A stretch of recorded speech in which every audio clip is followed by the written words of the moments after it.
Hello বন্ধুরা, আশা করি তোমরা সবাই ভালো আছো আর আমিও ভালো আছি। এতদিন ছিলাম না, তো ভালো আছি, তাই নিয়ে আসলাম নতুন একটা ভিডিও।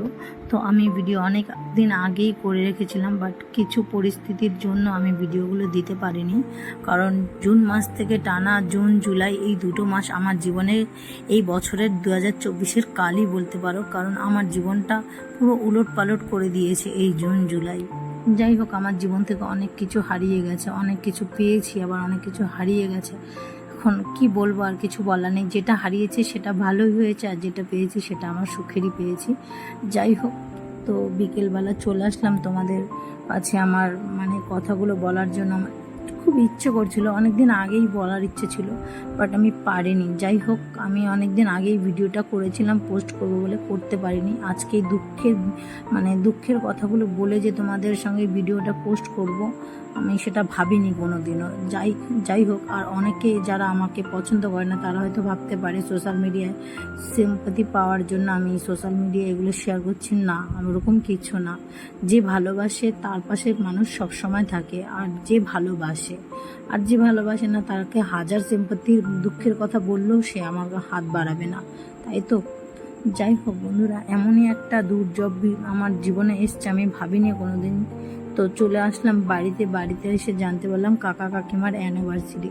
তাহলে ভাবো যে প্রতি বছর আমার ফেসবুক প্রোফাইলে দেখতে পারো কাকা কাকিমাকে নিয়ে বিবাহবার্ষিকী, বার্থডে, আমারটা সবারটা দেখতে পারো, কিন্তু দেখেছো আমার ভাইয়ের বার্থডে পর্যন্ত দেখিয়েছি তোমাদের, এরপরে আমি দেখাতে পারিনি। কারণ আমি অনেক দুর্যোগের মধ্যে দিয়ে যাচ্ছি। তো আমার ভিডিওগুলো যদি তোমাদের ভালো লাগে, আমাকে লাইক কমেন্ট দিয়ে আমার পাশে এভাবে থেকো। আশা করি একটা মেয়ে যখন কিছু করতে পারে না, যখন কোনো দিকে পরিস্থিতি থাকে না, এই দিক ওদিক কোনো দিকে পরিস্থিতি থাকে না, যেই মেয়েটা এরকম জীবন কাটিয়েছে সেই একমাত্র জানতে পারে যে তার জীবন কীরকম। আমি মুখে বললে হয়তো কেউ বুঝতে পারবে না, আমার জায়গাটা যে থেকেছে সে হয়তো বুঝতে পারবে। যাই হোক, চলে আসলাম বাড়ি এসে কাকা কাকিমার বিবাহবার্ষিকী ছিল।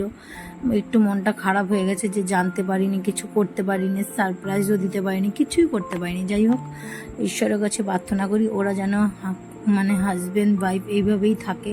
ঈশ্বরের কাছে প্রার্থনা করি ওদের যাতে সুখে শান্তিতে সংসার থাকে, ভালো থাকে, ওরা সুখে শান্তিতে সংসার করতে পারে, আমার ভাইটাকে যেন মানুষের মতন মানুষ করতে পারে। আর তোমরাও ঈশ্বরের কাছে প্রার্থনা করো ওরা যাতে এইভাবেই সারা জীবন একসাথে পথ চলতে পারে। আর কি বলবো বন্ধুরা, আমার ফেসবুক থেকে যারা দেখছো লাইক কমেন্ট শেয়ার করে আমার পাশে থেকো। যারা ইউটিউব থেকে দেখছো তারা আমাকে সাবস্ক্রাইব করে দিও। আর আমার ভিডিও যদি ভালো লাগে অবশ্যই লাইক কমেন্ট শেয়ার করো। আর কি বলবো বলো, কিছু বলার মতন পরিস্থিতিতে নেই। তো দেখতে থাকো নেক্সট ব্লগ। ভালো থেকো, সুস্থ থেকো, এই কামনা।